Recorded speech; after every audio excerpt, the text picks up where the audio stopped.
Hello അമ്മ, ഇങ്ങോട്ടൊന്ന് വരൂ. വിപിനെന്തോ പ്രശ്നമുണ്ട്. നമ്മളിന്ന് അനിയൻ്റെ വണ്ടിയിൽ അമ്പലത്തിൽ പോയില്ലേ? അതിനുശേഷമാണ് ഭയങ്കര മാറ്റം. അത് നല്ലതല്ലേ മോളെ? അവന്റെ കുടിയും സിഗരറ്റ് വലിയൊക്കെ മാറാനല്ലേ ഈ അമ്പലങ്ങളിലൊക്കെ കൊണ്ടുപോയിക്കൊണ്ടിരുന്ന നമ്മള്. പക്ഷേ അതല്ല അമ്മ, എനിക്കെന്തോ പേടിയാവുന്നുണ്ട്. എന്തോ ബാധ കയറിയ പോലെയാണ്. അറിയാലോ, ബാധയൊക്കെ ഒഴിപ്പിക്കുന്ന കോവിലാണ് പോയത്.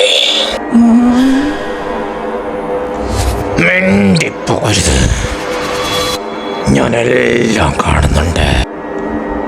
അമ്മേ മഹാവിഷ്ണു, ഇവർക്ക് നല്ല ബുദ്ധി കൊടുക്കണേ.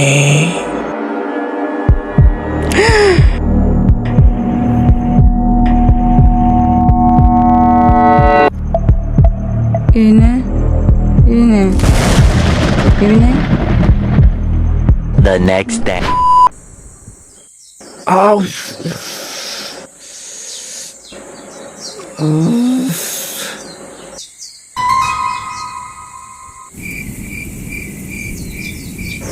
ഇതെന്താ അലാറം അടിച്ചില്ലേ? പേരെന്തോന്ന് പിന്നെ? അല്ല, പേരെന്തോന്ന് ഓർമ്മയുണ്ടോന്നറിയാൻ വേണ്ടിയിട്ട്. ഇല്ല, നിനക്ക് എന്തടി? ഞാനെന്നല്ല എപ്പോ ഉറങ്ങിയേ? ഞാൻ പറയൂല, വേണമെങ്കിൽ ഓർത്തെടുത്ത് നോക്ക്. ഇന്നലെ അമ്പലത്തിൽ നിന്ന് വന്നിട്ട്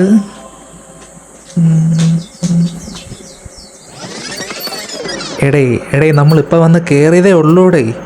നിന്റെ വണ്ടി ഞാൻ നാളെ രാവിലെ കൊണ്ടുവന്ന് തരാം. ഓ ശരി.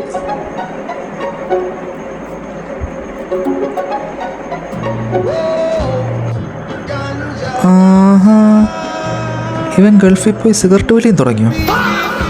ഫോറിൻ സിഗരറ്റെങ്കിൽ ഫോറിൻ സിഗരറ്റ്, നമുക്കെന്ത്?